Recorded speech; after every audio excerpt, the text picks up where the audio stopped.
What is going on? Y'all already know what it is. It's Tuesday, so that means another episode of Comic Relief.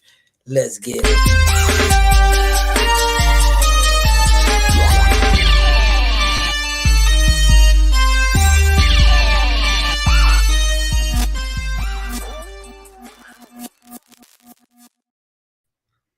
What's going on? What up, my brother? Appreciate you. No problem. What's happening, my man? Chilling, man. We getting started. Literally chilling out here in the Northeast. Yeah, right. It's a little nippy today. That's why I'm rocking the hoodie, man. I don't know how you wearing a t-shirt over there, man. That's just Brick City up there. You know how us white guys do. We wearing shorts out exactly. now. I niggas wear shorts in the winter with a hoodie and shit and flip-flops. You're like, what the fuck is wrong with y'all? Exactly. You know, but nah, man. We just chilling here. I'm excited because we just fresh off the New Year episode. We had such a great time. I had to recap on that real quick, man. You know, so many great people come in and hang out with me and chill and celebrate with me and celebrate you guys and celebrate the show. It was so dope. You know, I'm still kind of riding high off that, you know, momentum of the show, man.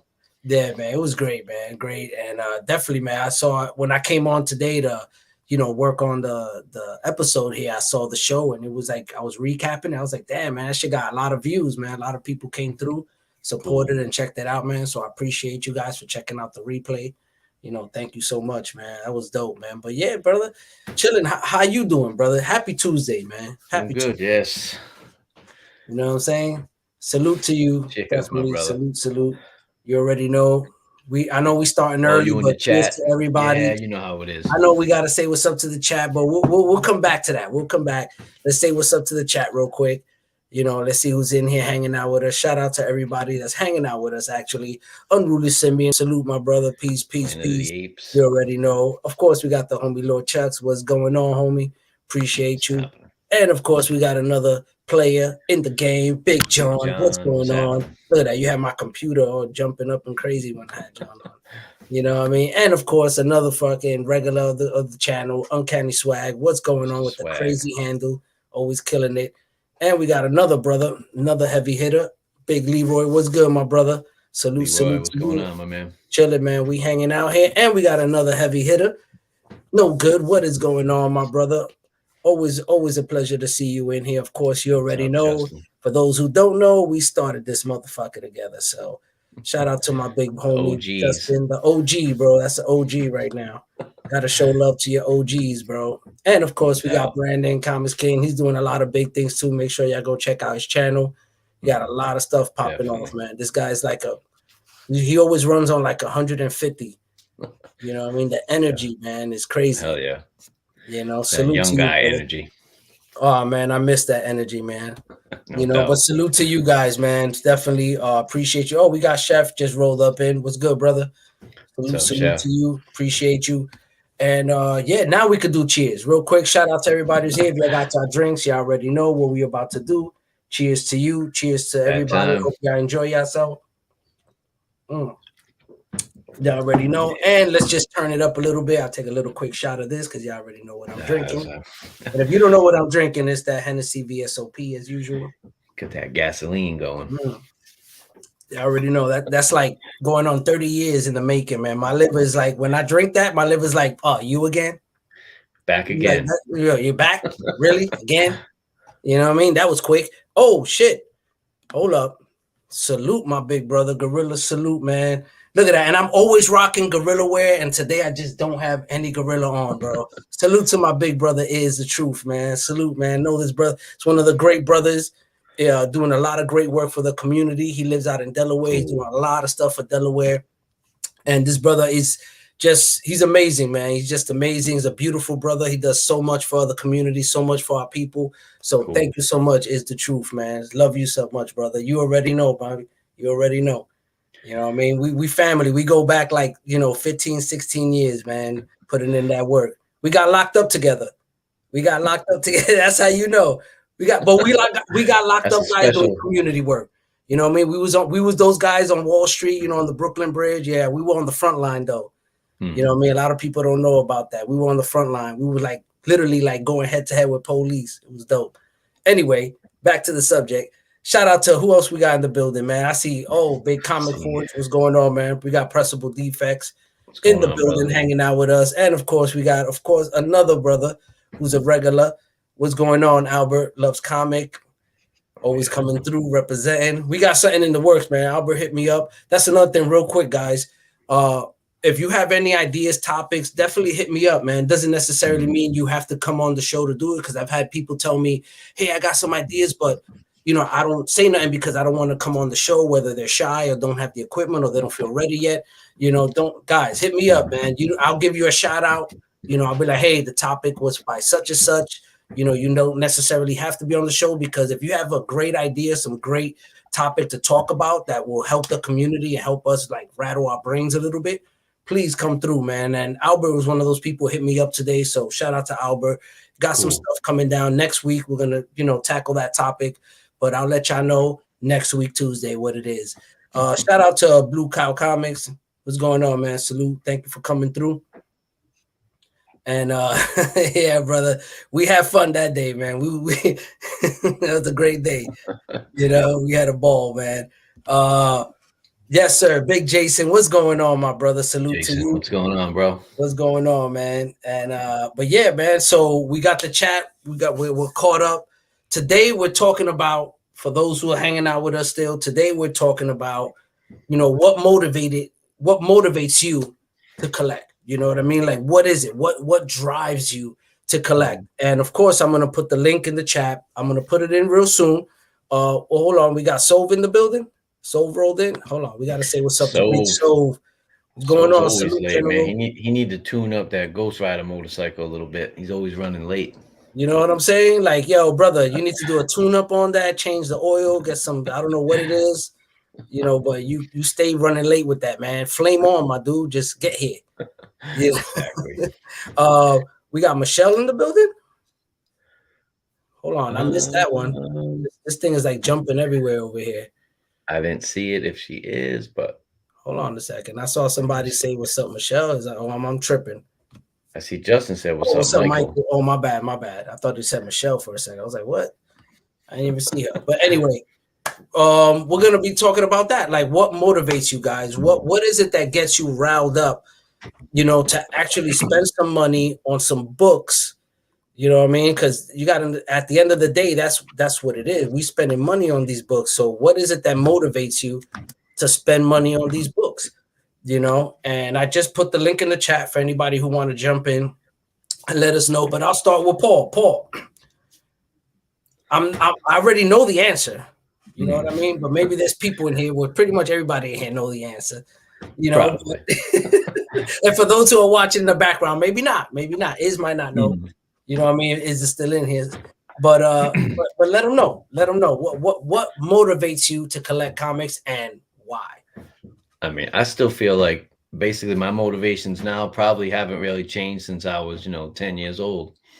I just love the books, the characters, the story, the art.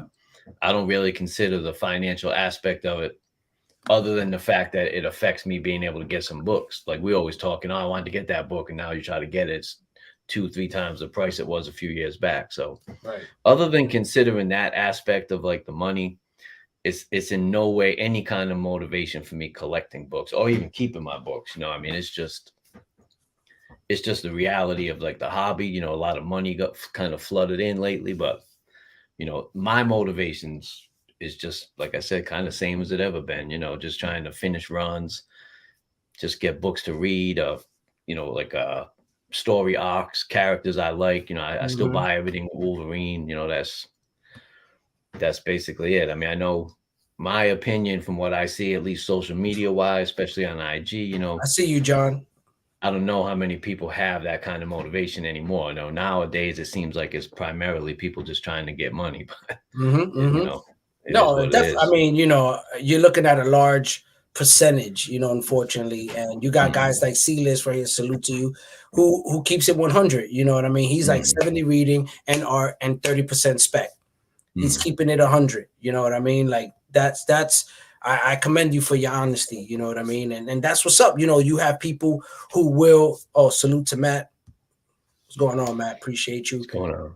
But and you know, there are people out there who do, you know, they have different motivations. And speaking of people, we got John, Big Daddy, in the building. What's going on? Appreciate you. Hey guys, Talk to us, man. The topic: what motivates you to collect comics and why? Let us know. Well, I mean, this is my first time ever going live. That is correct. This is your first appearance Ever here, anywhere. Oh, this is a fish. So this is like, oh my God! You're popping my cherry. Yeah, this is not a cameo. This is amazing because I saw you and I was like, holy crap, we got John in the building. So, John, the floor is yours. I would like to say, Morb, nice to meet you. Pleasure, brother. Pleasure. You know, I think this is the first time Paul and I have ever seen each other where we weren't. Not in person. Yeah, with masks. Yeah, me and John ran into each other at the local shop a couple times. I know PJ when he looks like this. Yeah, I was covering up my ever-growing white beard, but yeah, it is what it is. Dude, don't you know what that's like. I shaved this shit off this weekend, man. I know. You know, I mean, I'm the old guy in the group here, you know, and you know, it's crazy for me because when I started collecting comic books, I come from a small town. I think about it like more, you know, you grew up in New York City. Right. And I grew up in a town of 750 people. Mm. You got more people in that in like buildings in New York City. You know, seriously. And you know, I sit there and like I could not find comic books when I was a kid. I'd have to go to like the next big town or somebody have to be in the hospital and we'd go, you know, and so I was always challenged with like trying to gather a run or a story or things like that. So, you know, like 1978, I learned that there were comic book shops. Wow. And I would drive, you know, I wouldn't drive because I wasn't old enough to drive, but friends of mine, a friend of mine, he would drive us an hour to Pittsburgh to go to the comic book shop. Wow. And that's where I started to learn like, oh crap, like I can buy all these issues that I'm missing, you know, and start filling in slots. Well, we know that Pennsylvania is fertile ground for comics. We see Scheme out there. We see Scheme out there. He's dropping some fire for like at nothing. Scheme's, but guys, opposite coast, man. That's listen up. Listen to John right here. This is OG talking, man. Exactly. You know, Philly Steelers. This is history right here. This is history. He's giving you history. But I would go to Ides Comics in Pittsburgh and snag up books. And I mean, at that time, for me, it was about reading comic books. I'm a Marvel guy, pretty much through and through, but I'll read anything. You know, if you give me a good story, I'll read anything. So with Marvel, the frustrating part for me is I would get, you know, like Paul, I got in on Spider-Man, and I would get a book that, you know, all right, I've got, you know, Spider-Man, like the first Spider-Man I remember getting was my brother, who's much older than me, gave me the first appearance of Rhino. So what's that, 41, 42? 41, yeah. 41, yes, sir. And he gave me that first issue, and he had it. And that was the first Spider-Man I remember reading. And I was into Spider-Man because of the TV cartoon, 67 cartoon, right? So then, you know, you get into, all right, you get that book and then you read it and then it's like, all right, what next? And it's 5 issues later. You're like, okay, what happened between this and that? Right. And that's where, you know, one of my best friends was a DC fan. It was like one story, boom, boom, boom, you know, all that silly bullshit that just like one corny story after one another. corny story after another. Sorry, my DC fans, we apologize. Exactly. You got Marvel, but at that time, that's what it was. You know, no doubt. So, you know, I started going to and you know, one of the challenges that I had as a a kid, is that I'd walk in, there'd be a spinner rack, and it's like I didn't want to buy, Avengers 72 or X-Men 58 or something like that, because I didn't know what happened before that. So I would walk in and I'd be like, oh, Nova #1. Oh, Miss Marvel #1. Oh, Invaders #1. Demon #1. Mr. Miracle #1. I got a lot of #1 issues off the spinner because I was getting in at that ground floor. And I knew, but the struggle was, okay, I got #1. Now I got, where's #5, #6, #7? So for us as kids, it was all about trading comics, and sitting on the front porch, trading comic books. Hey, I'll give you this if you give me that, and reading those stories. And you had that occasional kid in the neighborhood was rich or whatever the hell you wanted to call it, but they got a subscription. And they got 5 or 6, they got 12 issues in a row. Yeah, I hated that guy. Nobody liked that guy. I hate that guy. Right? Nobody liked the guy who had the subscriptions. And I'll be honest with you, props back to my buddy George McLaughlin. I've got some of his comic books that I traded off of him that have GM and marker written on the front cover. So I cherish those books. But that's where I started from. So now I start driving to Pittsburgh, and I start, I'm hanging out with guys, at that time I'm 15, 16, and I'm hanging out with guys. What year is it, if you don't mind me asking? Go ahead. What year? 15. You was. We're 15. talking probably 1978, 1979. Okay. Listen up, guys. All right. So I'm hanging out, and I met Bill, my friend Bill, through my sister. My sister's 11 years older than me. And she was dating a guy, and his younger brother was into comic books and into pro wrestling. Two things that at that time I loved. And going and checking that out. Yeah, right. I'm the old bastard. Okay? Yeah, I was 5, 79. I was born in 64. Okay. Ooh. All right. Salute, my brother. All right. So anyway, they're taking me, and we're going to conventions, and we're going to concerts. So, when people say, "Oh, hey, I saw all the bands that were cool," I did see a lot of cool bands. Right. But we would go up to Pittsburgh, and we'd hit Heidi's, and I would just buy.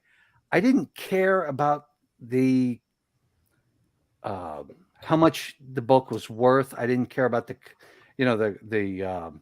grade, any of that. I didn't know any of that shit. I just wanted to fill in those holes and read that story. And thank you, C-List. Right Salute.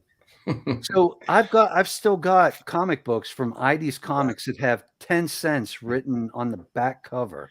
Crazy. Because they would take, and that's how he would do it, is Greg passed away a couple years ago, but he always argued with the graders and the CGCs and all that crap about how the back cover does not matter as much, because for years he would just pencil in the price on the back cover. And I got a bunch of older books that have that. Right. It was a big thing. So, I'd pick up these books, and I just wanted to fill in the holes and read the story. Yeah. So, like, when I listen to you guys, what I really appreciate is that you've read a lot of stories that I never read because I couldn't get them. Like I would buy Paul last night had a really good show on his channel. Shout out to Paul's channel.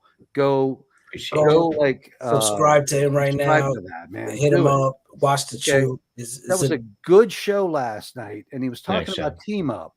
Speaking of the show, we got Daryl. Who's Yeah, on there the we go. show with Daryl's us. back. What's up, There we Daryl?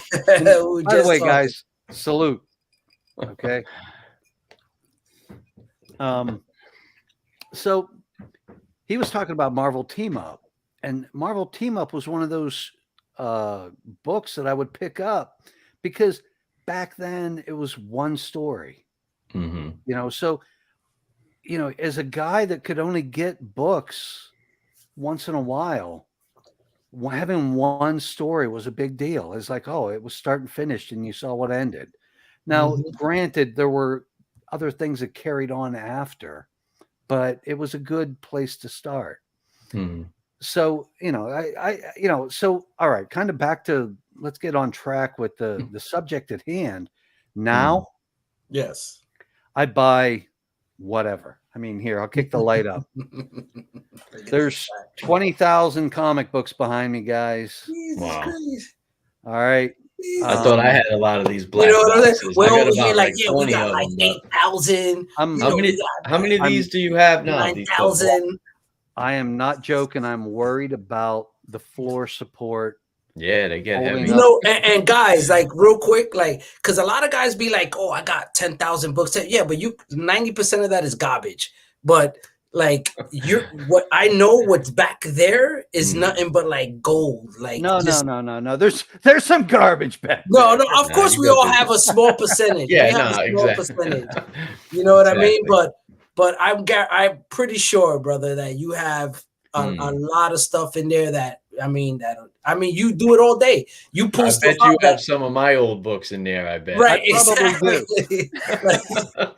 It's funny. PJ, Paul, and by the way, guys, what up, Michelle?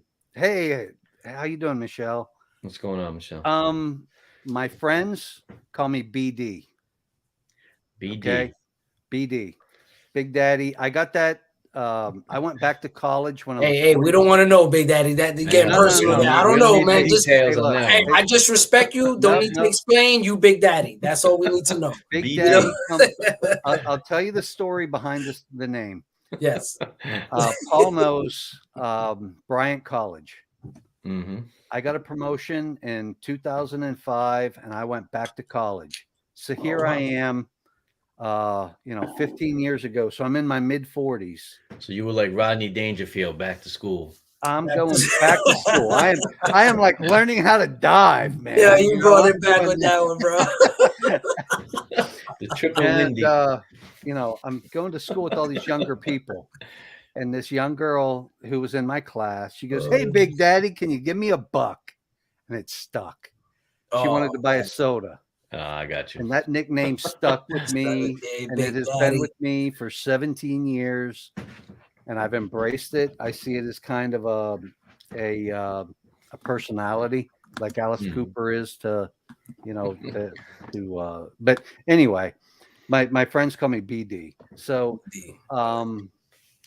because John's such a common name. I mean, even I was in high school or junior high, and teacher would be like John, and like 7 people would turn their head. It's like shitty name. But anyway, but now I'll buy anything. I buy what I like. I buy speculation stuff in regards to, somebody will say, hey, like I've never bought an omnibus in my life. And I just ordered the Miracle Man omnibus because everybody's saying how good that story is. So I want to get it and I want to read it. Nice. I don't own one either, John. I don't have any either. I have a lot of trades, omnibus, man. I do have a lot of trades. A lot of you got a lot of trade paper. I don't even have a trade paperback or an Omni. Please don't hate the Marvel Masterworks were cool back in the day because I agree with Paul. You want to read X-Men 1 to 10. I mean, I'm talking way back before whatever. I'm not trying to sound like a fucking dick or whatever. But now I got like the real books. But I'm saying back in the day before I had X-Men 1 to 10, the only way to really read it, there's a lot of reprints and stuff to get. But the Master throw me in there. Throw you in, brother. Just pop you right in. I'm over here typing. Okay. But Paul talking about being a dick. I mean, what I was No, going to but say. I mean, like, oh, I got No, X-Men no. 1 to 10. You know, I didn't want to sound like that. You know what I mean? But hey, we've been around a long Paul got everything. That's time. my conversations with Paul. I'll be like, yeah, so you know, he'd be like, oh yeah, I got 1 through 100. Oh, stop You it. know what I mean? You I know, got 1 through 80. Plus variants. You know what I mean? Like this motherfucker. That's you, man. You got more runs than me now. Man, get the fuck out of here. I'm trying Like, to this catch guy, up. don't listen to this dude, man. He's so low key. Like he get me so mad sometimes when we be conversating. How many books you got, Paul? I don't actually have This that motherfucker many. got Maybe like 30,000. How many books you got, Paul? 35,000 motherfucking I'll say books. 8,000 maybe top. 8,000. See, that's scary. I had more though. I did have more, but This guy, trust me, like I'm playing thinned out catch the up with herd. him, man. How many books you got from the 90s? See, that's probably most of the shit I kind of. That's most of right. Really? That's the whole collection. The only Like, 90 stuff I got is probably like the Wolverine run, the 1 to Okay. the 1 to 189. So I got all that Now- shit from the 90s. The Marvel Comics Presents, the X-Men, that Right. kind of shit. Now ask him what's the percentage of 70s and 60s? Exactly. I mean, I That's- prefer Yeah. I Look prefer at this guy. Look at this guy. Look at this motherfucker. I just got some silver Bro, sitting you're right here. pissing me Hold on. off, bro. Stop it. All right. I mean, these This these, guy. these- Look. the Oh, here Silver comes Age John. and the Here comes bronze. John. Ah. I need that one. How's that Hey, copy, John? I just- look at that. I just picked up a few books. I just picked up a few books. Look at these OGs, man. Yeah, Oh, me too. it's nothing. Me too. How much Nothing. did that cost you? Because this was Oh, 30 hold on a bucks. second. right here. Good book. This Yeah, was what the fuck? all this was 30 bucks. Oh yeah, I just picked up a book. Yeah, I just picked up a book. What the fucking yeah. No, This but I is don't have fucking- books like some people, like obviously VD here. I mean, you see how many boxes are behind him. I mean, that's I got maybe like start half talking of that stuff. wall. Whoop! I can't get used to this thing.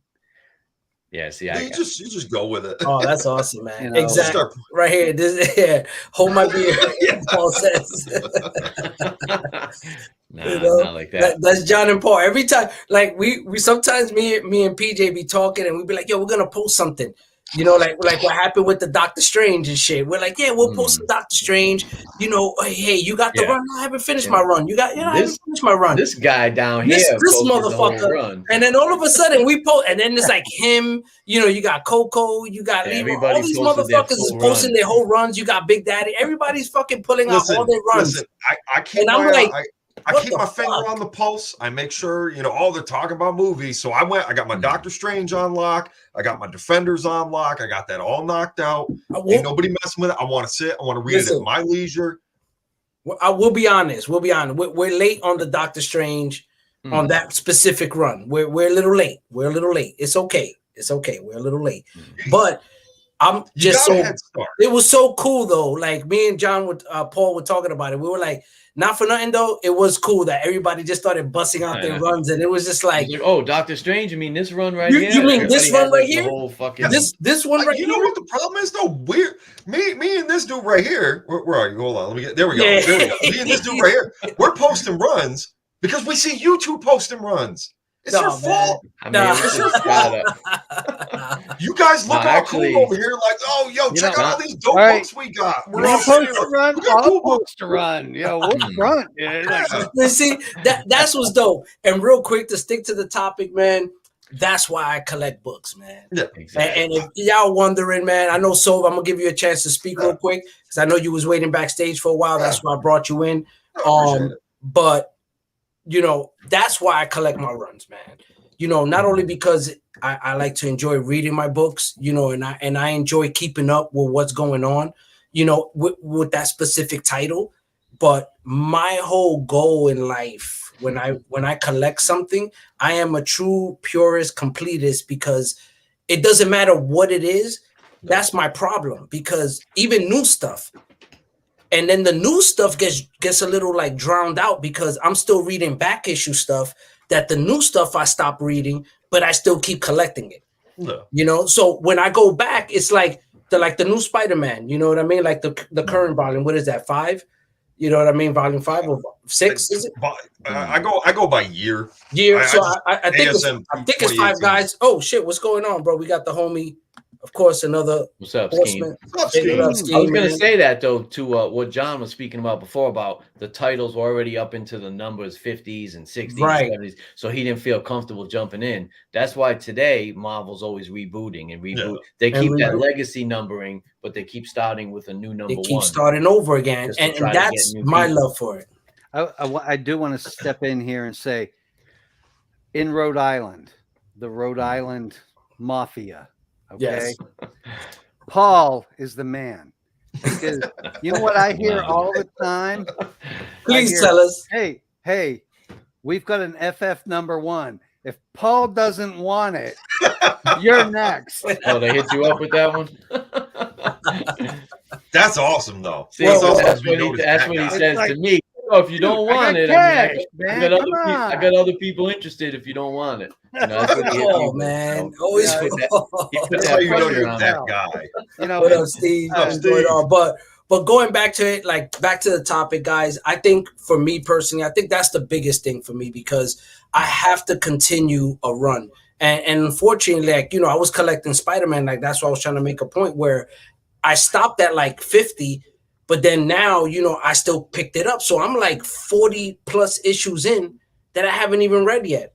So I literally had to tell my guy, take it off my pull list, you know, because I just, you know, when you're that deep, man, you got to make a call. You got to be like, you know what, I need to stop. Like, this is getting ridiculous, you know, and I cut it off every week.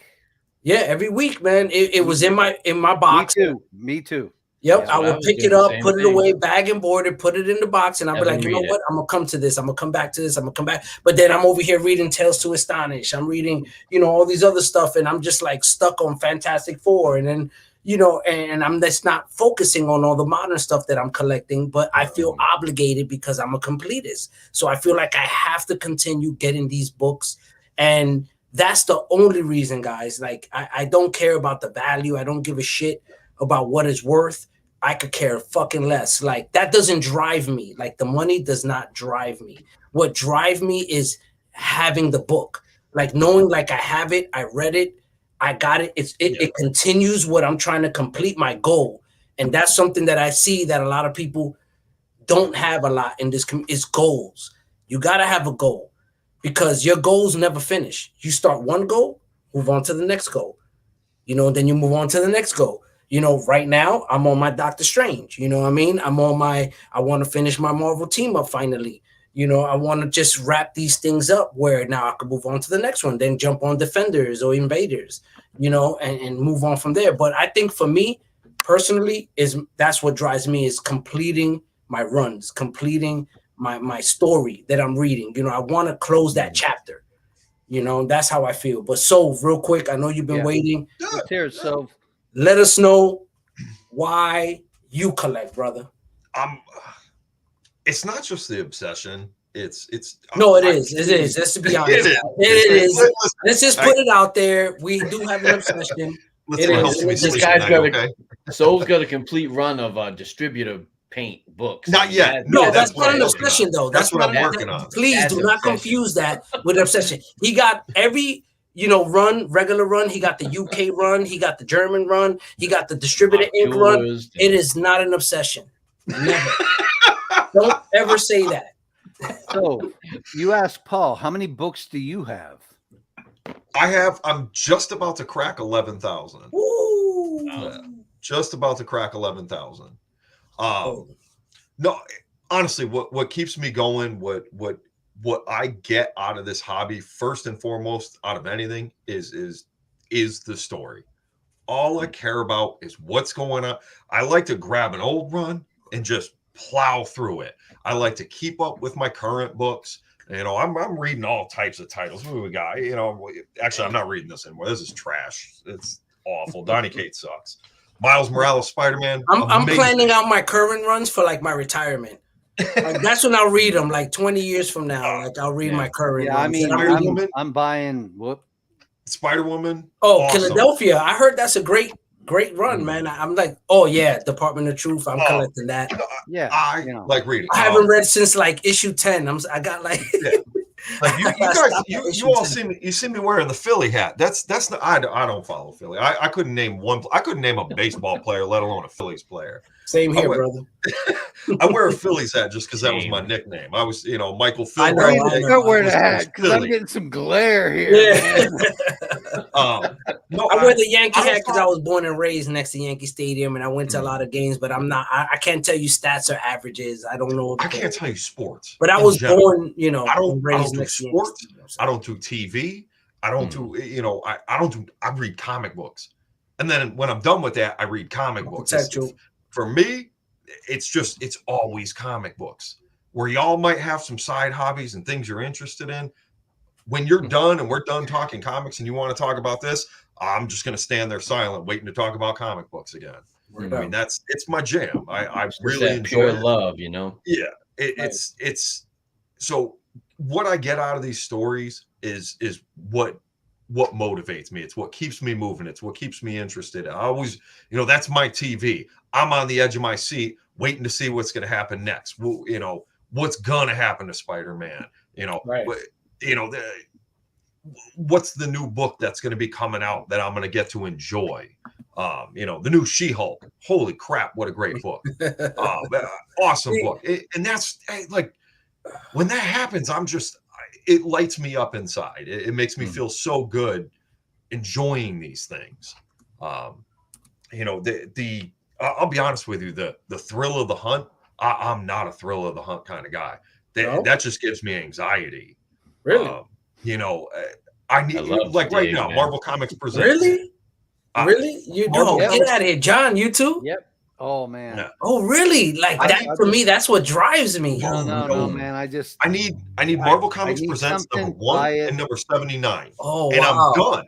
And that gives me anxiety. I love hunting. I love hunting. I hate it. I love it, bro. It's like I get such a fucking joy out of it. It's like a high going through it, man. And then when you find it's like a crackhead, guys. It's like a crackhead finding that big ass rock on the floor at 3:00 in the morning when your buzz is gone, and then you see that big fucking rock of crack cocaine, and you just that's what I feel when I open up and I find that one over book here, man. I'm looking for. That's just the shit for sale, man. Oh wow, that is. I know we spoke to DMs, man. We need to talk, brother. We need to start moving some of that stuff you got behind you. What were you saying? I gotta hold on. I was gonna say, you said you need 2 issues of Marvel Comics Presents. Yeah, and you want to just jump on eBay and buy them though?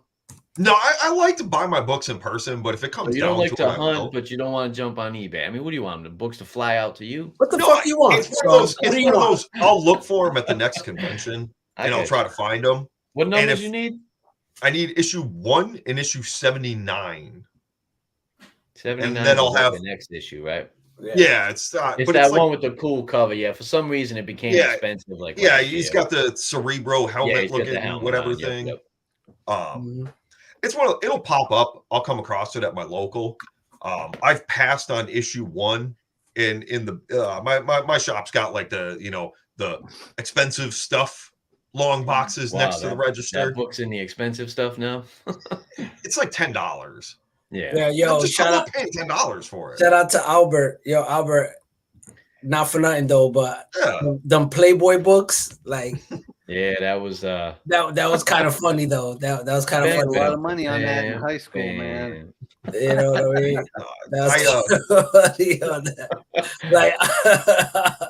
Like when this nigga Albert was like, "Yo," I was like, "Yo, what the fuck just happened here?" Yo, speaking of which, speaking of stuff dropping in my lap, I was just watching you on Moonlit. Wait a minute, he said stuff dropping on your lap.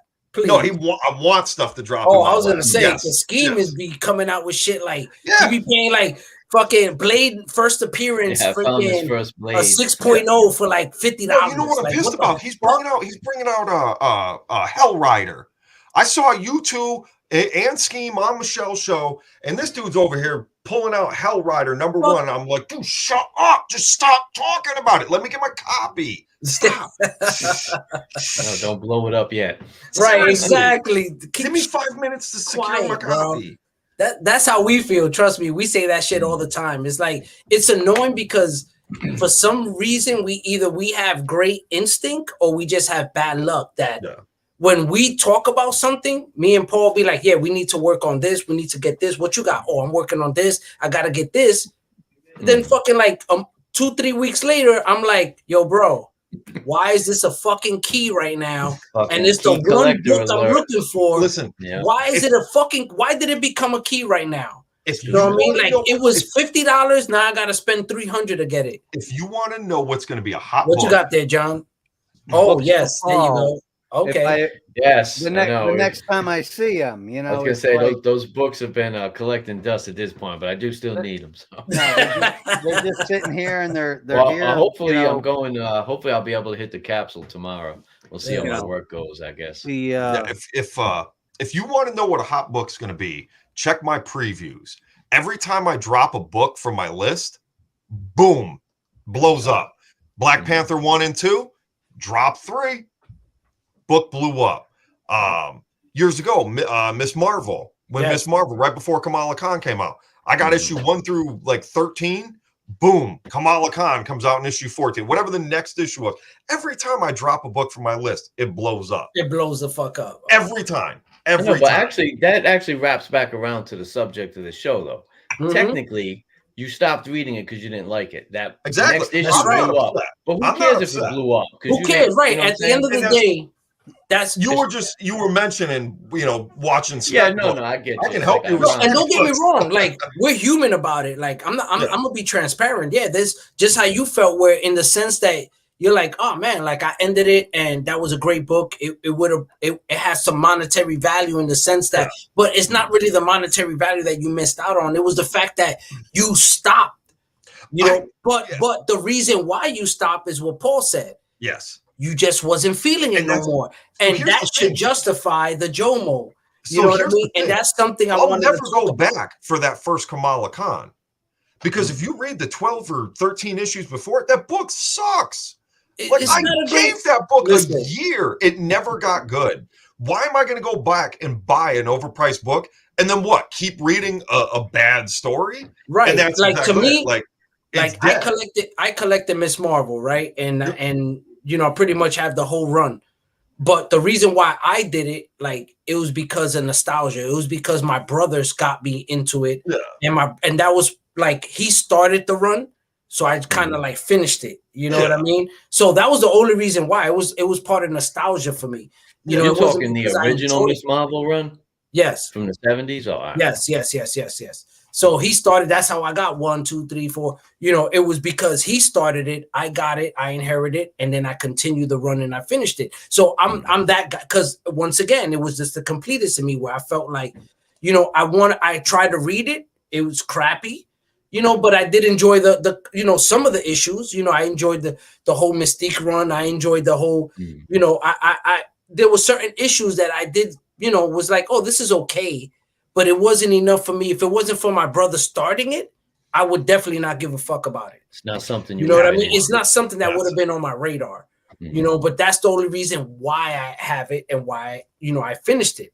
It was almost like an honor, salute to my brother. He started it. I'm gonna finish it. That's just the completest in me. I had to finish it.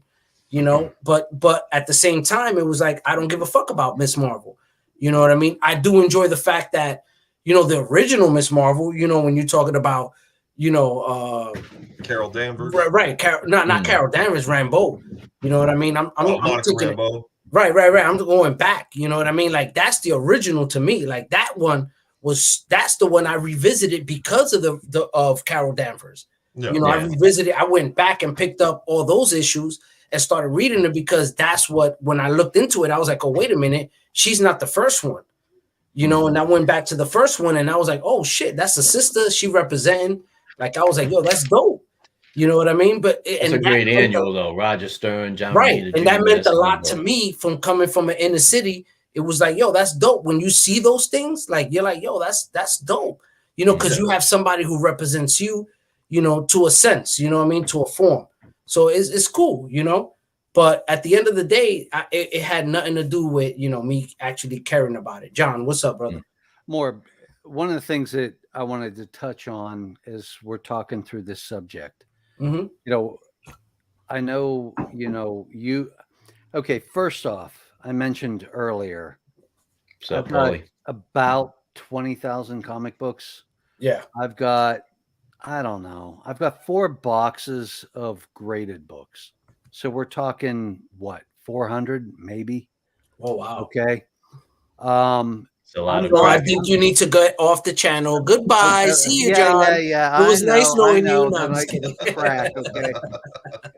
Here. You know what? I've got more tools than any of you guys. Yeah. So, Big Daddy's Woodworking Shop. There you go. There you go. Nice. Nah, man. No Instagram out. disrespect. No disrespect. But the reality is, we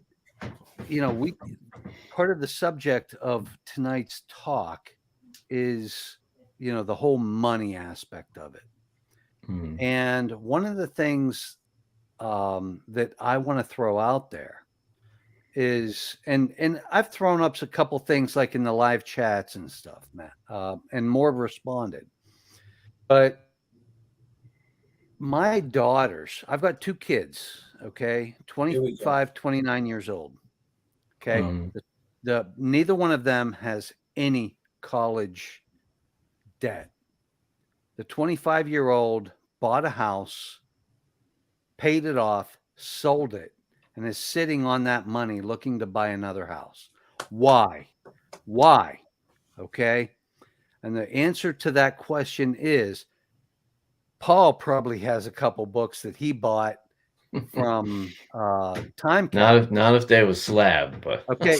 No, but yeah, not like you said, not a fan of labs. But I went to Time Capsule, and I've known those guys forever. 88. Okay. So I sold them $16,000 worth of books when my daughter went to college. Okay. So I didn't want her to have credit or, debt. So what did I sell her? Or what did I sell? Oh, right. For those so that she would not have debt. Mhm. Hulk, 180, 181, 182, all in 8.5 graded. Multiple copies of GSX1, multiple copies of X-Men 94, multiple copies of FF 48, 49, 50. I sold, the story that I always give is I bought in 1989. My history is I was in the Navy. I come out of the Navy. I married a girl from here in Rhode Island. We moved here. I ended up working for an air compressor company. I can do pipe fitting.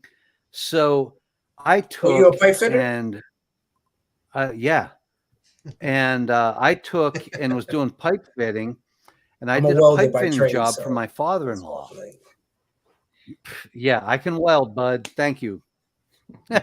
All right. So I did a job for my father-in-law. He dropped me $2,000 in cash in 1989. I didn't ask him for anything. He just gave me the money. So I went to Boston, and my dream at that time, I was working on an Amazing Spider-Man set, like Paul. Okay, I was working on a set, and I walked into the convention in Boston at the old. It was in Chinatown, at the Marriott, I think, Paul. Okay. Yep. And I walked in, and I wanted to buy. At that time, Amazing Fantasy 15 was not as important as Spider-Man 1 to me. And I bought an Amazing Spider-Man #1. Now, there were 3 copies on the floor that day. There was a beat to death copy. There was a medium copy, and there was a really nice copy. I've got $2,000 in my pocket, and I'm willing to pay cash. Okay. So this is 1989. And I walked in. That's like 15, 20 grand right now. Go ahead. Well, and I'm $2,000 there, and I'm to now is about 20 grand. Go ahead. Yeah. All right. So I'm sitting there and I'm like, all right, I cannot justify in my head spending. At that time, there was a copy on the floor. I think it was about $1,700, 17 or $1,800. And I cannot, in my head, I own a house. We don't have kids. Money's tight. I'm not going to lie. 1989, I paid $125,000 for my house, and I'm living paycheck to paycheck. But I could not justify in my head spending $1,700 or $1,800 for a comic book. Yes. And I bought the mid grade. Right. So I bought like a 4 or 5. In today's standards, I mean, the standards have changed over the years. So yes. I bought a 4 or 5, and I bought that Spider-Man #1. I paid $400 for it. Wow. All right. When my first daughter was born 4 years later, I sold it because I needed to buy a car. Okay. So I sold that $400 book for $1,600. Okay. Wow. And it was like, so I know, like, you know, when Morb talks about how he's not going to sell his books, and I have sold my books to do things, you know, and I would sell, you know, if my kid got sick, this stuff would be gone. It'd be, like, I don't care. My kid's got, you know, some kind of healthcare situation or what. Boom, John, gone. Listen, I mean, that's like John, a tough situation. Though, now you're entering waters where these books, I'll burn these motherfuckers if they told me this will make my daughter healthy or this. Yeah, I mean that's like an extreme. It's kind of that's crazy. But like, if I had to put, you know, like, let's say I had to pay for stuff, you know, at the end of the day, like, my ass could take it. So I'll put up my ass. You know, I'm just kidding, guys. It's a joke. It's a joke. Damn. Laugh at it. Come on now, wake the fuck up. No. Literally, like to me, at the end of the day, that's why I admire, and I'm quiet and I'm letting you speak, because what you're saying right now, people need to hear, and coming from someone who is well-versed, well-schooled in this environment, and has the experience that you have, you know, you have to bow your head down and kind of, like, you know, show respect, because in the sense that you're speaking something that's real world. You know, we're not talking about fantasy here. You know, you're talking about the livelihood of your children and what you're willing to do to take care of those kids. And me being a father of 3, you know, if they told me today, if my daughter, God forbid, something happened where it's life threatening, and they tell me you need to give up all these books and that'll save her life, bro, I'll throw in my Transformer. I'll throw in anything extra to confirm that, just to make sure that that deal is going to go through, you know, and you cannot put a value on life when it comes to these books.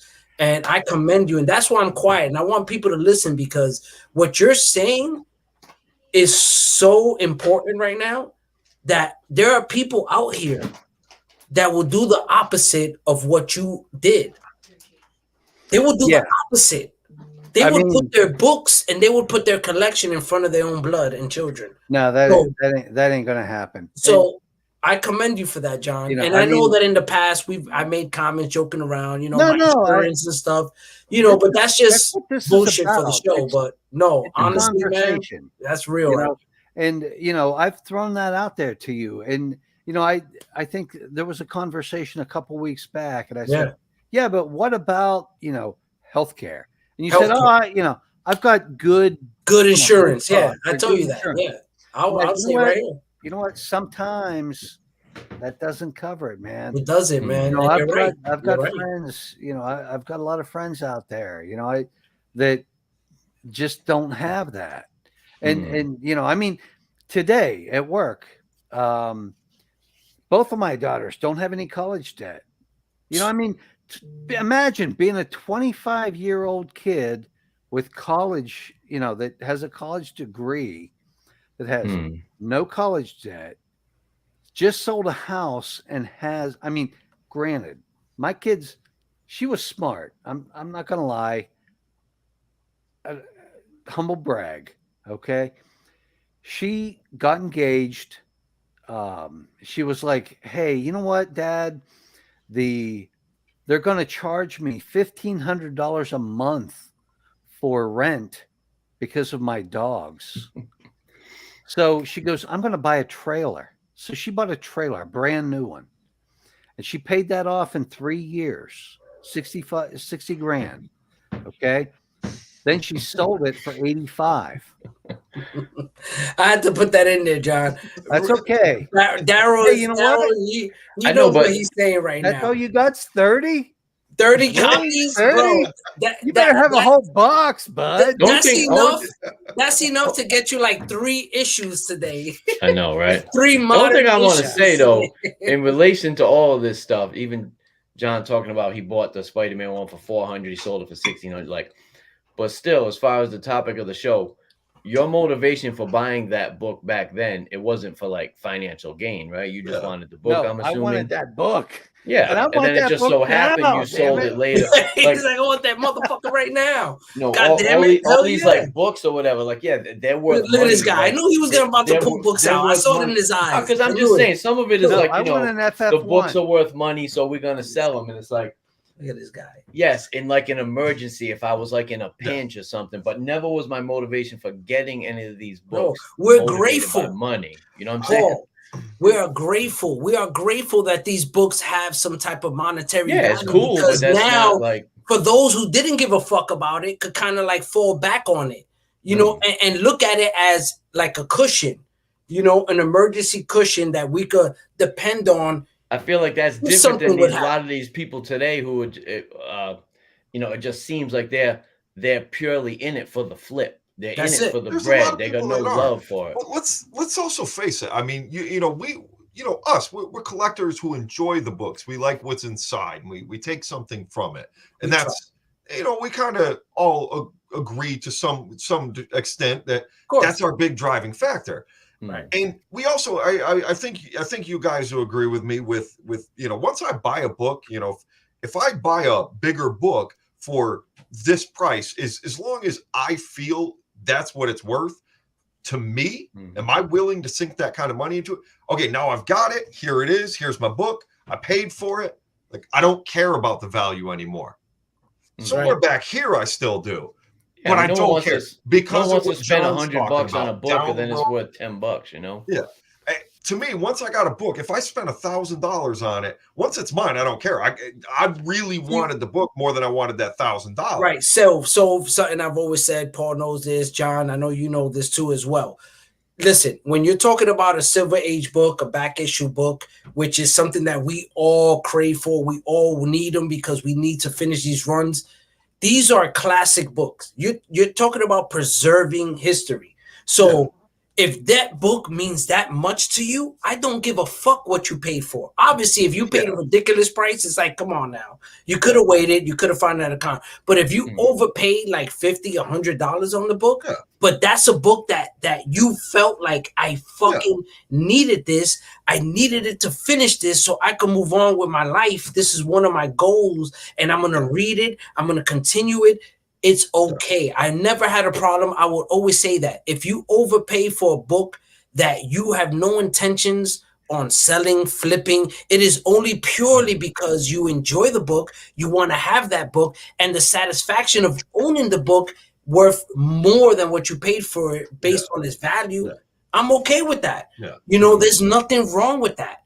Because that's your passion. That's something that you need to have. And, no one could tell you different. You know what I mean? If that's how you feel about a book, who the fuck is it out here to tell you otherwise? No. But now if you're a seller, you're an investor, you're a flipper, obviously it's not to your best intentions to overpay for a book and then you're going to get shitted on or short stick when you don't get. It doesn't bother me though, because I'm an end user. Once it's in my collection, it's no longer a part of the census. It's no longer like it doesn't exist anymore. It's mine. I own it. It's not going anywhere. Right. You know, just like you know, you had 2 Savage She-Hulks not too long ago. Yes. And I was like, hey, what's up? Like, I'm interested in a Savage She-Hulk. And you're like, yeah, I'm good. Like, nope, they're mine. I was like, I kind of like that. That's like mine. That. Like, I'm not going to sell them. That you know, because his. Right, because I don't have no intentions to make money off of it. The only reason why I have 2 is because my second copy is a 7.0, and I wasn't happy with the condition of it. So I went and picked up a fucking 9.5 and I cracked it out of a slab. I got it for $110. I got a steal for it. So I was like, why the fuck not? I'm going to get this book, crack it the fuck because out. I'm cross-eyed, and it's the only way I can actually read it because I need 2 of them. So it comes in I need 2, and that's the only reason why I have 2, because it was one of them is up here.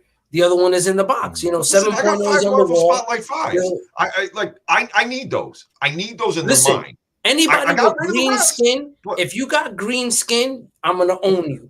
Yeah. You know what I mean? I'm a big Hulk fan. That's why that wall right here is all Hulk. Nowhere else. You already know. So Hulk. Fuck that census anyway. Exactly. You know what I'm saying? Like fuck that shit. You making me want to pull mine out. Hold on. But it really matters to me. You know, it makes me smile. Right, it makes me smile hearing people.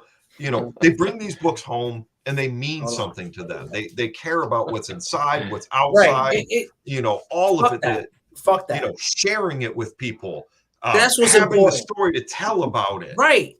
It like to what you said. You know, I paid $50 extra for it.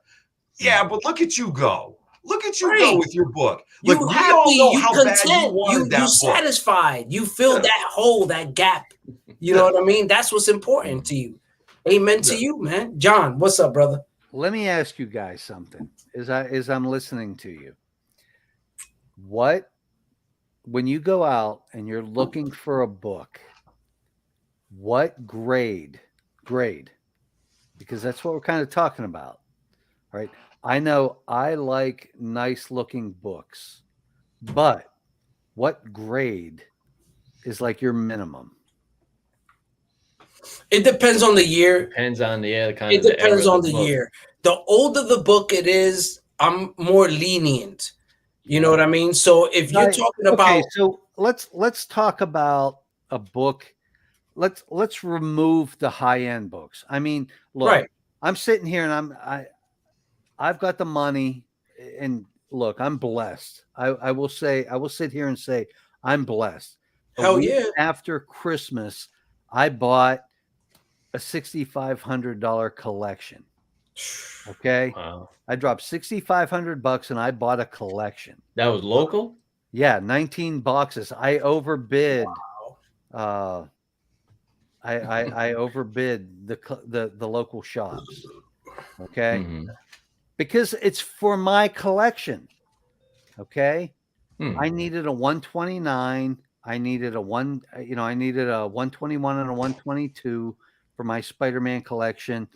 The guy had a complete run of Tomb of Dracula's, except for First Blade. So I ran out and I bought a First Blade. You know, so I am in a situation that a lot of people are not, and I recognize that, and I appreciate that. But I joke, Paul and Morb, I know, follow me, but I posted a picture of my pickup truck that right now is probably worth $40K. And if somebody walked up and said, "Hey, I'll trade you an FF1 for that," I'd trade them. It'd be like, here you go. Here you go. Okay. There you go. Takes up less space in my driveway. Right. You know? No, definitely, man. John, listen, man. No, John, I might need a truck. You know, he might need a truck. Hey, it'll get you this guy, bro. Past anything but a gas station. Paul, man. Remind me next time I see you to fucking kick you in your nuts. Anyway, you'll see me in a few weeks, my man. I know I will. Little giant. But no, guys, like, to me, it's crazy because seeing you guys talk about this stuff, it only inspires me. It gets me fucking revved up, you know, but at the same time, it's like, man, it's like why couldn't we have that kind of environment now? Like, why couldn't we have a space where we don't have to? Because to me, right now, it's like playing catch up with these issues is rough. Yeah, you know what I mean? It's a tough game trying to play catch up, man. Hey, I'm gonna say this, guys. For me, all right. I told Morb, at the beginning. So if you weren't online yet, but I was here. No, he was there. He was in the back. What I'm getting at is he was just hanging out. This is the first time I've ever been live on YouTube, but I have been on YouTube channels that I've given a lot of AOKs. Yeah. And my buddy Will the Beast, he's if you guys get a chance, give him a follow. He and his family were going through a rough time, and at that time I bought a collection.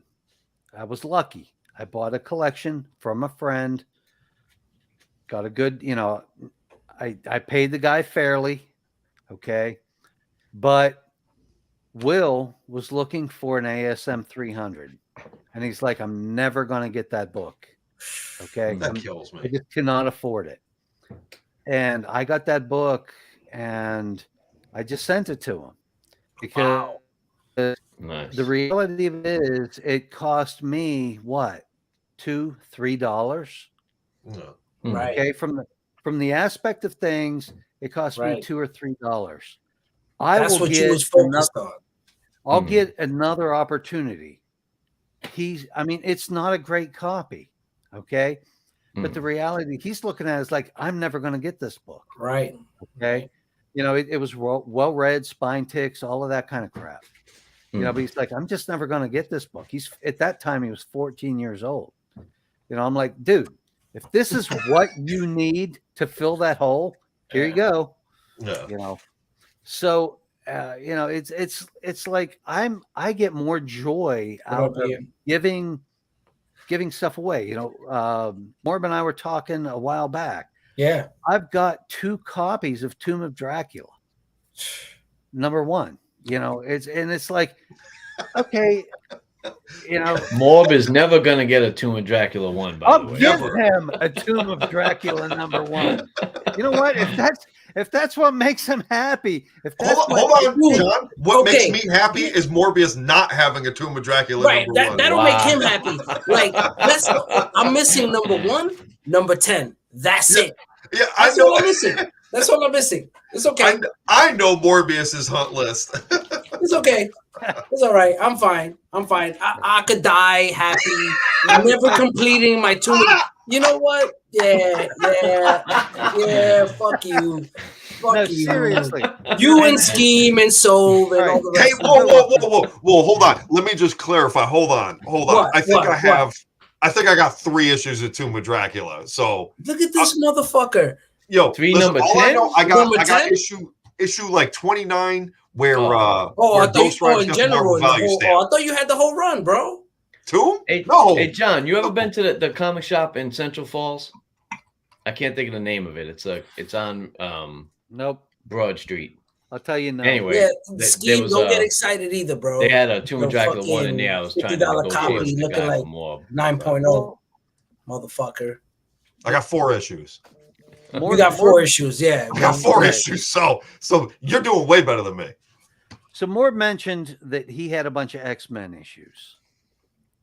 Okay. And I sold, when I sold that $16,000 worth of books to Rob, I sold Amazing Spider-Man 150 and below. Okay. I only needed 14 issues to complete the run. Okay. Sold that, including, oh man, I had a 28, which is a hard book to find in nice shape. Oh my God, 28. You're killing me. All right. I had a 28 graded with an old label it was an 8.0, which is a pretty nice book when you're talking a black cover. Okay. Anyway, I also sold, and in one of the stories that I always tell is in high school, I bought from one of the guys I was in school with I paid $20 for FF 48, 49, 50, and 105 to 120 of the X-Men. Okay, I paid $20 for all of those. You see Paul's head, right? Why he's like looking I down. paid 25 right now, cents. we're paid thinking the same 25 thing right cents now. for my We're thinking first exactly the GSX1. same thing right now. We All don't right. even have to verbalize it. You could tell right. in our demeanor right now. It's like I'm like. So anyway, right now my X-Men run is beat. I'm like I have holes everywhere. So it's like, Morb likes to trade. It's like I'm almost like, look, I'll send you the Tomb of Dracula. You send me what you've got and what you think it's worth. Oh my That's God. kind of where I'm at. Oh, this is the DM, dilemma right here. Exactly. This is the IG John, John, are you going to Little Giant? I'm going to try to do Little Giant. Please I know you were house hunting up that way, but please do. If you can make it, that'll be amazing. So I can meet you in person because I'm gonna try to do Wicked. All right, but I am working every damn Saturday. I'm ready to quit my job. I make good money, but I'm ready to quit my job because I am so tired of working these like 55 and 60-hour weeks. Man. Love it, man. That's what you want to hear, guys. That's what you have the ability to say right now. You know what? I'm gonna tap out. When's I'm done. Giant? And I'm good. If I tap out right now, 23rd. So I got nothing to fucking worry about. Right now it's on the schedule, and I'm planning on trying to April. make it. Yep. Okay. Oh my God. And I'm also I'll be at Comic-Con. Listen, Comic-Con. All right, so let's connect up because Will and Sean from Wildebeest, we're going to try to make it. Yeah. So let's try to hook up on that. Oh, I'll be there all day. And I'm also going to try to make the I'm going to try to make the what the hell do they call it? 3 Men in a Basement. Yeah. That's just funny. Michelle was just talking about that right now. Anyone else going to 3? Yeah, I'm going to try to make that swap. Actually, I'm not going to make it because I'm saving up for a Little Big Giant, so I'm unable to do that. Well, I think that's after though, Morb. That's like the end of May. It's after. Yeah, that's after. Oh, I'm sorry. It's like the end of May. April, May, but I'll be so tapped out. I don't know if I'm going to make it, but I'm going to try to see. I'm going to try to see, man, if I can make it. The 3 Men in the Basement is like 20 minutes down the road for me. So I can't, like, I could just swing by. It's right there. Yeah, it's probably not too far for me. I could probably make it out there. No. Paul has been doing a lot of trading. And to be honest with you, that's not something that I've ever really. I got all these books, to be honest, my X-Men 1 and shit. I mean, right. It's all through the trade, man. He knows my trade partner. So just sitting on doubles, man. You guys have seen my Instagram. I'm sitting on doubles, triples, quadruples. Listen. It's like I want to build my collection. That's what this is all about. I want to build my collection. Exactly. So this right here is what we traded. When that PJ came down here and I traded him a slab. You believe that? Bro, he traded me a slab, bro. I despise slabs so much. What a jerk. What kind of jerk does that? You didn't throw it in the trash for him? You know what I'm saying? Like, listen, man. If anything, you guys should be mad at the fact that it's still in the fucking slab. Like, here, I'm going to give you this dope comic. Over a fucking 2 weeks now going on. I'm going to give you this dope comic, but I'm going to give you the trash that comes with it. That turns right, exactly. You know what I mean? But I love my brother Paul. I appreciate you, brother. You already know that. It was a great trade, and that's the only way I would move comic books if it's through a trade. I will not sell books to you. Anyone interested? A lot of people always hit me up, and they're like, "Hey, I'm looking for this book. Are you willing to sell this book?" And I'm like, "Listen, I don't do that. I don't sell books. I will do a trade, even trade, but I will not sell books. That's not my style." Morb, I'll put a Tomb of Dracula 1 in the mail. And look, here we go. Hey, look, I'm not looking to make a killing. I'm looking to, increase my collection. Holy shit! So let's be clear. I'll send the book. You can tell me what you think it's worth, and we'll work it out. But I got to combine it. I got to come check out your stash. I've got a Cap 100 sitting here. I've got No, PJ, you got that. Stop it. Fall back. You saw the glimmer in his eyes. He was like, hey, hold on. You said Captain America? Hey, I do like my Cap 100. Here's Paul. Fall back. And you said in a Cap 100, and he's already there. Like, yeah. So anyway, I just Michelle's texted right you on that one. my I'm about to offer. get some messages, brother. Man. We already text you an offer, A John. complete run Trust of me. GI Joes. I've got 2 GI Joe 1s. I've got 2 Silence. We need to talk about them GI Joes. Yeah. You know See what, I'm John? saying? See, I'm rolling through tomorrow. That's it.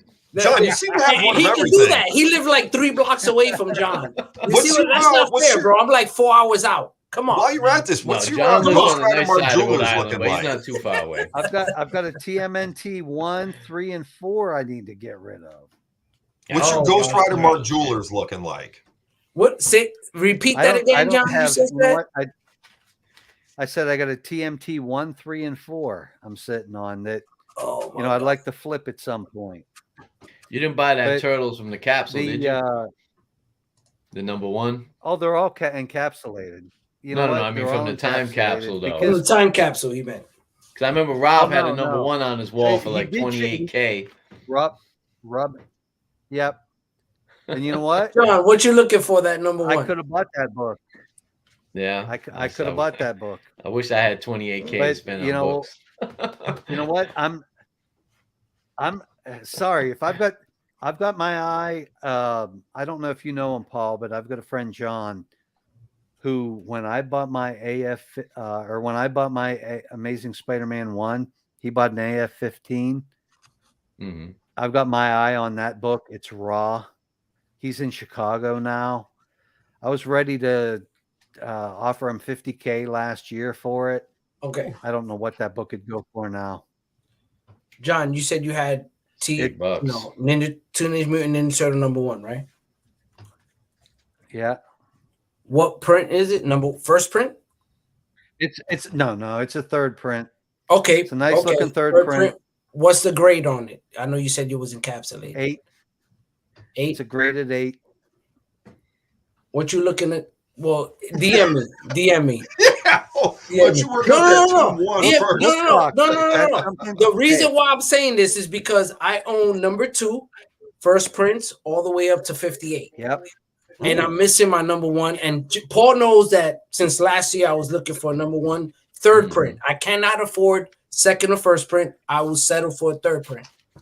You know, that's still very respectable. So, I would be very happy putting that in your hands more because it means more to you than it does to me. I was stationed, I was in the Navy, and I was stationed in San Diego from the years 84 to 88. So I went to the San Diego Comic-Con. And I can remember walking up to this single table. Okay, and I want to say it was 1985. I'll be honest with you, I can't remember which year it was. Wow. But I know in 86, I walked by Stan Lee and Jack Kirby walking down the hall, the walkway. And I waved to him and just kept going. I didn't even know it was Jack Kirby. Okay. Wow. But wow. There's a table sitting there, and I felt bad for these guys. Okay. Nobody's talking to them. There's a single table, and they've got issue 1, 2, and 3 laying there. And it was Eastman and Laird. Okay. And they were selling Teenage Mutant Ninja Turtles 1, 2, and 3. Now, I'll guarantee you that number 1 was not first print. But I had 20. I'm a Navy guy. I got $20 in my pocket. That's all I've got. Okay. So I bought a copy of issue 3, first print, had them sign had them sign it. And at that time, I was not collecting. So I gave it to a buddy of mine that I'm still friends with. He still got that book. That's cool. Wow. That's cool. See, that's what collecting is about, man. Yeah. These stories, you know what I mean? Like, that's what I love to hear, man. It's like, oh man, that makes my day. San Diego Comic-Con stories, man. You can't buy that. That makes my day right there. Like, I could sit here all night and listen to you talk about this and that and what con and where you saw this creator. Like, I'll be honest. You know, I mean, let's get back to what this talk was about, Morb. I don't remember. What was it again? Well, I mean, what makes us collect comic books? What was it? And yeah, mine's empty too. Yeah. But, I'm almost there. What makes us collect comic books? And you know, I'm with Sove. To me, it's always been about the story. I don't care so much about if the arts, there's been times when the art sucked on books. There's been times when reality, the story sucked. I'm a Spider-Man guy. Yeah. You know, more PJ or Paul talks about how, you know, he was a Spider-Man guy and he changed over.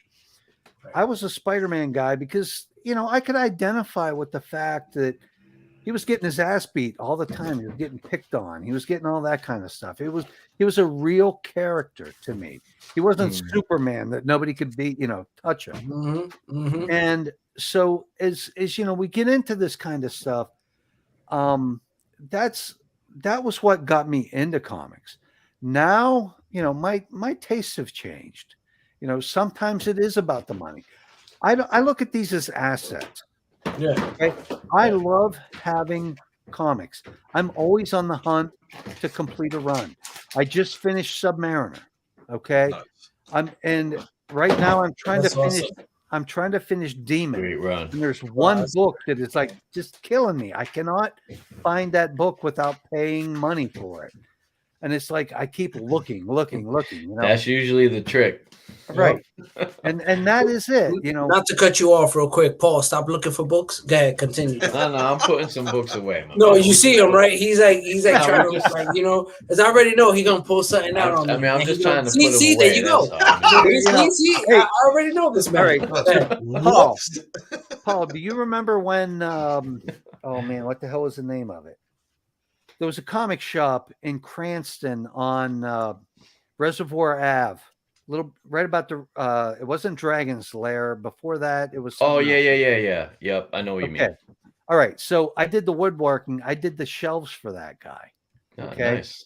And he goes, "Hey, you've been on the subscription for a while. Like, do you have all the Valiant books?"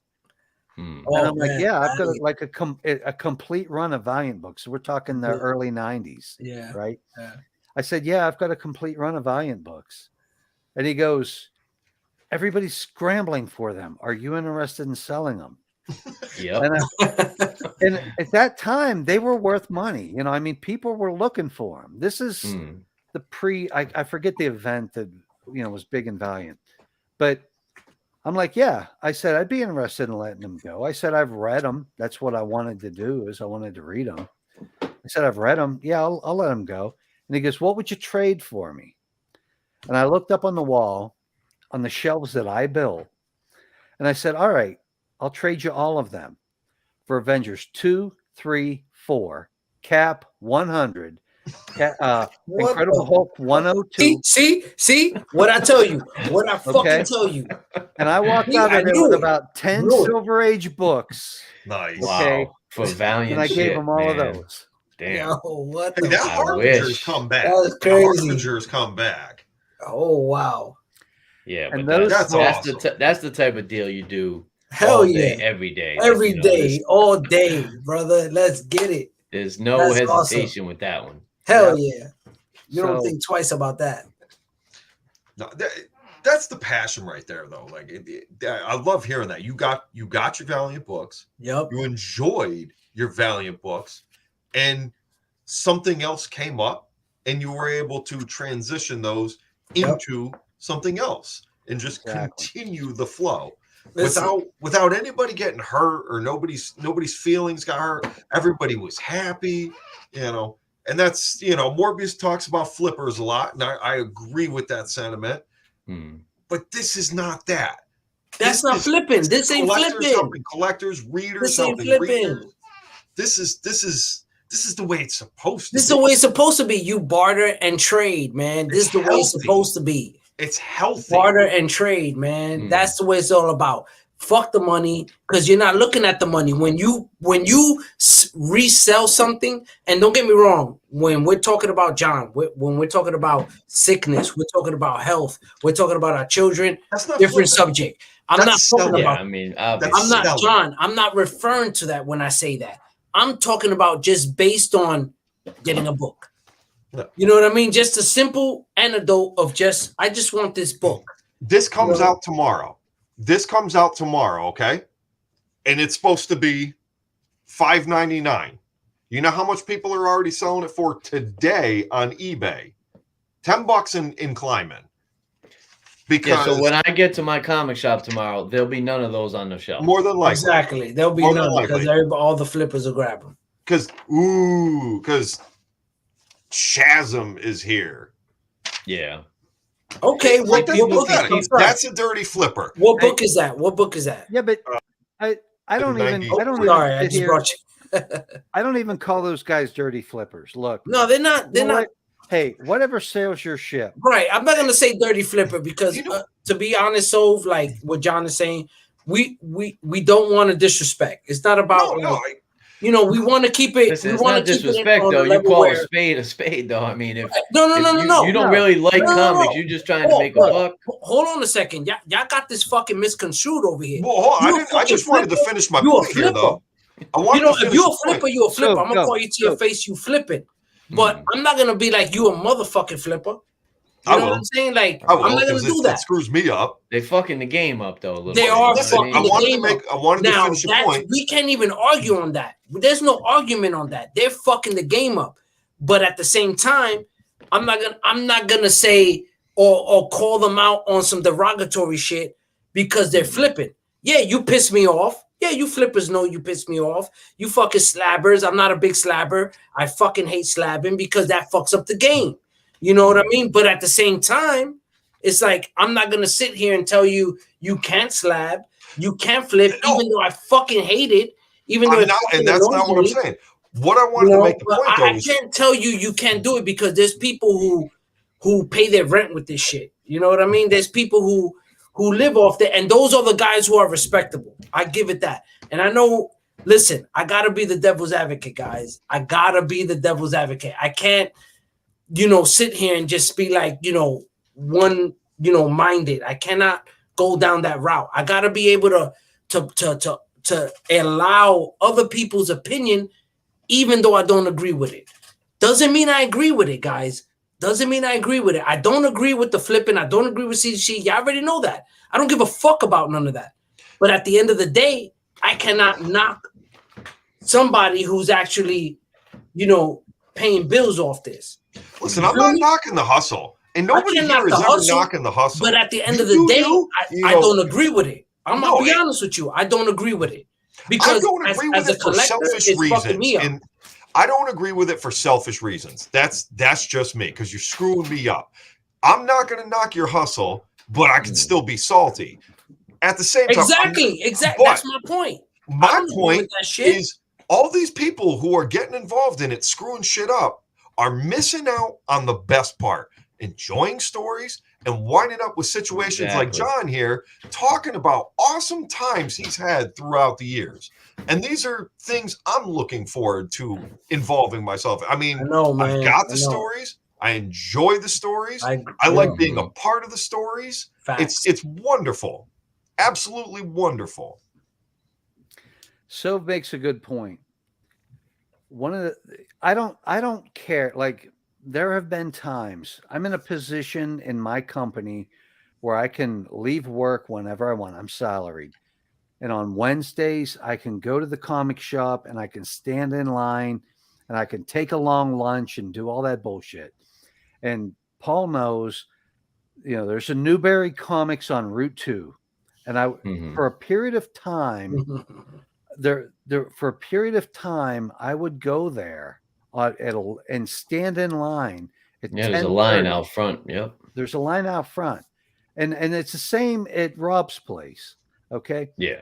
I would stand in line. But Rob's is to go see the wall books, not the new stuff. But. Exactly. But Newberry Comics, there's a line outside. And I mean, I met some cool people there. You know, I'm talking to a guy who bought the original art from a copy of Something is Killing the Children while I'm standing in line. I'm like, that is something to own, you know. But we're chatting, and what, to Sov's point, the flippers, the thing that I don't like about flippers is when I walk into a comic book shop and they've got 5 copies. I mean, Paul and I are lucky because Rob buys a lot of books. Okay. But if I go to a comic shop and they've got 5 copies and that prick in front of me, okay, I respect, if I'm in third in line, the 2 people in front of me, I respect them. And I will let them take the books that they want because they were ahead of me. Okay. Now, if number 5 reaches around, I want to Will Smith him. Okay? Yeah, I mean, that's, no they lie. already know that's not happening. That's not happening. I mean, I'm a big guy. I'm going to take that fucker down. Okay. But the reality is, you know, it's like I respect them. Okay. You take what you want, then I'm going to take what I want. All right. But when they've got, you know, a book that maybe they didn't buy a lot of, and I want to read a copy. Now, the reason that I don't stand in line at Newberry Comics anymore is because now I'm advance ordering my books. And if I miss something, talks about that a lot. Yeah. If I miss something, that's on me. Okay. But when I walked in there and they've got 5 copies and that person grabs all 5, that frustrates me. Yeah, I never disrespect the community that way. Listen, man, like I've been in that situation, you know, where you come in and the guy, you're just looking at the rack, you know, you're looking at everything. You're like, okay, let me see what I got to pick up. And dude just like grips the whole stack and pulls it out. If y'all know that's me, not cool. No, if you know me, you know you ain't gonna do that around me. You know what I mean? Like I'm not a troublemaker. Responsibility, right? I'm not a troublemaker, and I ain't no Karen or nothing like that. But you will get the hand to the shoulder, like, yo, my dude. Karen, that's your new name, Morb. You know what I'm saying? What Sove just said, though, that's on the shop. In the shop we go to, the Time Capsule in Cranston. No. If it's going to be one of those books, he has a sign that says 1 copy per book. 1 copy per person. Yep. Or I had shops where they would take the whole stack, keep it in the back, and only hand it out to their, to their regulars. You know what I mean? So they'll make sure that you have a copy in your box. I don't agree with that either, though. I don't agree with that either. Right, because there are people who are not regulars who want to enjoy the read and they don't have an option to get the read. So I agree with you on that, John. That might be their first book. Right. Is that right? You never know. You never know. It might be their first. But my thing is like you shouldn't be afraid to check people in the comic shop. Like I'm notorious for that shit. Like if I see you, dude, I will be the first one to be like, my dude, hold on a second. Like, I know you're not about to take those 10 copies right now. Like, that's not happening. Like, in front of me, that's not going to happen. I'm sorry. You know what I mean? I'm not going to let that slide. I respect that fact that you're in front of me. But to me, that's just shitty. That's just some shitty ass fucking asshole fucking maneuver. Yes. You know what I mean? And you're not going to pull that on me. You know what I mean? It's like, and go, all right, you're a dickhead. Fine. Exactly. And that's that mentality that's prevalent in collecting nowadays. Right. And that leads back to flippers and speculators and shit. That's who promotes that mentality. None of us here do that, right? We don't have that mentality. I know someone who gets upset at the phrase pure collectors. That's how we operate. But then there are those guys who do that shit. That's kind of where we're at with this topic. You know what? I want to give a small spotlight to some of these people, though. Some of these people who do speculate, they keep it out there. They talk. They are a necessary evil to some degree that help keep this industry alive. They keep things. Yeah, but it's not positive though. It's not positive. It's not I know. positive. How does that It's not help positive keep the because hobby at the going, end of the day, the fact that you got to spend more money for a book, how is that better for you?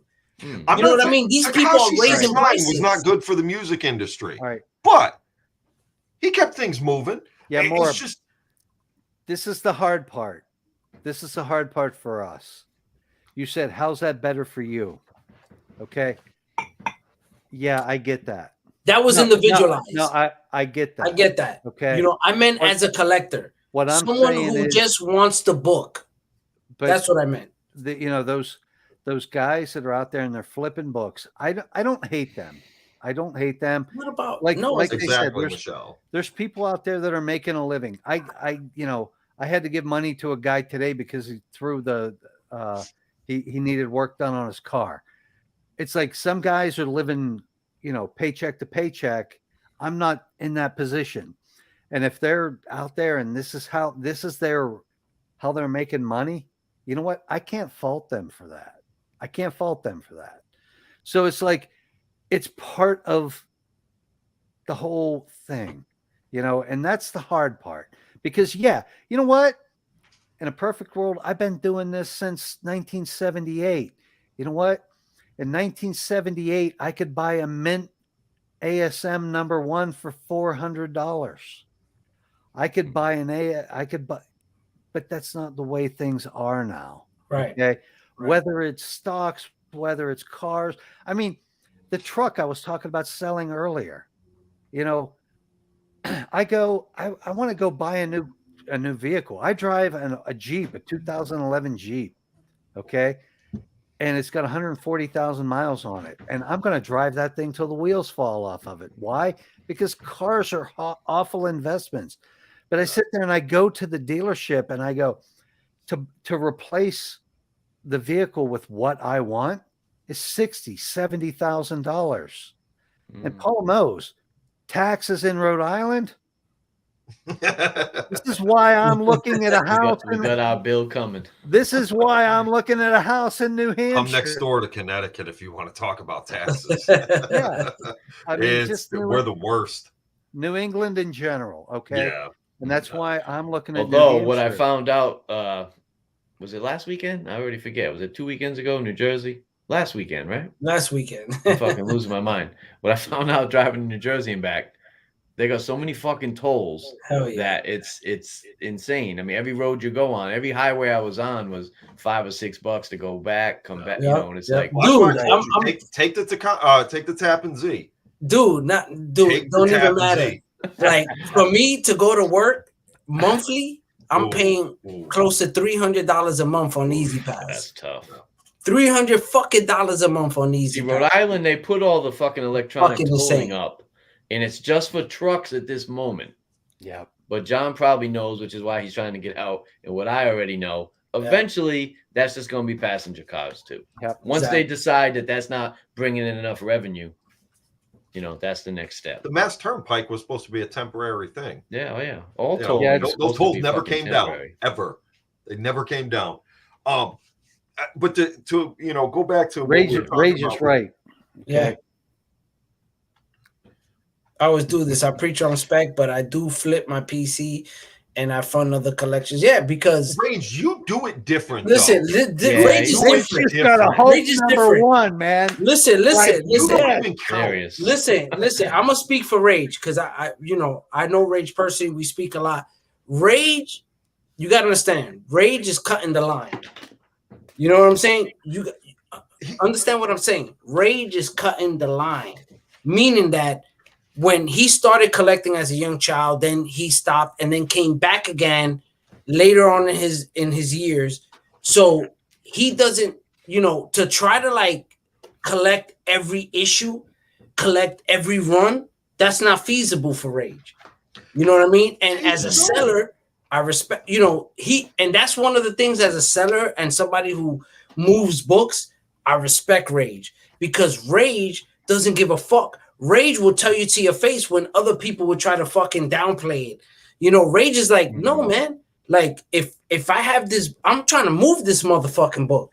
Like I'm trying to get something else. Like he's not trying to act like, oh no, I'm, you know, whatever you say I am. No, he tells you straight up, and that's what I respect. Somebody who's honest with themselves, and they're telling you, no, I'm a seller. I'm not gonna be able to get all these runs that you guys have. So I'm gonna focus on getting the key books that I want, and I'm gonna cut the line in the sense to where I'm not gonna do these runs. I'm going to get this Hulk number 1. I'm going to get this Avenger number 1. And I'm going to do everything in my power as a seller to get these books, to then flip these books, to then get the books that I want. And that's what I respect. We're talking about here, when you talk straight talk with me, he's hunting books, finding I respect collections. That. But when you're on here trying to fucking blow smoke up my ass, and you're just like, this is the problem. No, you know, I'm not a seller or flipper. I'm a collector, and I really want to, you know. It's that new shit, that new spec and hype. This is the problem. You know what? I'll go as far as saying rage is the necessary evil. Yo, Paul, stop. Necessary evil. I mean, I got a hold 2. I can't get a 1, but I do have a 2. Look at this guy. You see what I'm saying? Like, Paul. Let me finish this. Here comes John. Here comes John. No, rage is the necessary evil. Rage goes out, hunts books, finds collections, splits them up, puts them in people's hands. Yep. That's different. That's different, bro. Going to local shops to buy stock on spec so you can flip this. You pay the $6 so you can sell it for 10 or 15. That's disgusting. He's not trying to rape you. That's the thing. That's like a fake value, though, right? He's not trying to rape you. It is. Like you said, tomorrow everybody's gonna buy that book up, and you won't be able to find one in the shops. But Rage is trying to put it in your hands. One of two things happens. Either somebody comes in and buys all these copies from the local comic shop that just goes, but they're all gone. I got what I wanted. And then they go home and sell them on eBay for inflated prices. Or 2, your shop's a piece of shit and they hide. Oh, no, I didn't get any in. Get any in. Next week, $15 a copy. We got some in. Exactly. So either way, that's where I start having the problems because this book just came out. I just want to read this. That's it. You want a giant size X-Men? You want to get in on a giant size X-Men? That book came out in 1975. I don't know how old you are. I don't know how long you've been involved in collecting. But guess what? It's been around for a long time. If it's something you've been interested in, you should be working towards it. You should be. Seriously. Here we go again, Paul. I'm going to hang you. You got 3 of these, John? I've owned 3. I don't have one right now. You know, okay, here's a perfect example. Here's the perfect timing for that. Paul, how long have you had that book? Well, I'll be honest. This particular copy, I've only had a few years. But I've had a copy since the early 90s. Okay. But I traded that copy to get this copy. I don't have a copy right now. I sold 2 copies when I put my kid through college. 2. I've owned 3 copies in my life. I've never paid more than $60 for a copy. Okay. Of that book. Yo, I feel like Count Chocula. So you never paid more than $60 for it. 3 copies. I own 28 copies of Marvel Spotlight 5. The most expensive one I bought, I believe, was $160. Yeah. I had some gorgeous copies. I still have one gorgeous copy. The point is, you stick around long enough, you hunt around long enough, you know, maybe some of the prices we're looking at today are high. Right. They could be higher tomorrow. If you're really interested in it, get in, trade books. Right. Buy books and sell books. Do what you got to do to get it. There's ways to do it without stepping on anybody's toes. Right, without stepping on people's toes, man. Look, listen, the list of books I'm after, I'll never finish. I'll never complete everything I want to get. Why? Because I want Marvel's catalog. Facts. I want the whole goddamn catalog. Yep. That's not it all. And unfortunately, this ain't motherfucking Pokemon. It's not. But I'm gonna try. You can't catch them all, guys. All right, we are like almost going on like 20 minutes over the time limit. Good show. Great show. I will continue this for like another hour, and I have people hanging out with us, which is amazing. People are still hanging out with us. And John, I appreciate you so much for coming on, your insight, just your experience, man. I appreciate you, my brother. And it's so great to have you on here for the first time. For those who are tuning in, this is John's first time, first live, first everything, first appearance, first cameo, first full cover. It's going down right now on Comic Relief. And of course, we have my brother Sove. Always love you, my brother. You already know, man. You're OG in the game. I love it. You know, I appreciate your insight. I appreciate your opinion always. And Paul, come on, now I don't gotta say. And you know what, Paul? To be honest right now. Stop. Okay, you starting all motherfucking night. You pulling out books. So happened to be this box was here. I knew you were gonna be talking about the value. I didn't know how the conversation was gonna go. I just happened to have this busting out the EC. Right. I just happen to have all these motherfucking super fucking grails next to me. You know what I mean? Who knew I was gonna be on the show, even though I let them know like fucking 2 days ago. You know, I didn't know. You know, no, but I'm saying I didn't know which way the topic was going to go. Look at this motherfucker. I wanted to have some stuff ready to show if that's what we were going to do. This guy, bro. Paul, I love you, my brother. That's why I love this brother, man. And he keeps me on point. I love you, brother. Steel sharpens steel, as always, man. Love you. John, appreciate you. Sove, appreciate you. And most of all, I appreciate everybody who's hanging out with us tonight. Yes. That's another subject. Next week we're gonna be talking about tape stuff, man. We're gonna be talking about tape on how to tape your, comic books. No, we're not. We're not talking about that, guys. Put the tape away. We're not. No. Stop. Yes. Look at this guy. We're not talking about tape. That's one thing I learned. Listen, guys. On Comic Relief, I'm not afraid to talk about any subject, any topic. But tape is taboo here. We don't talk about tape. We'll talk about action figures.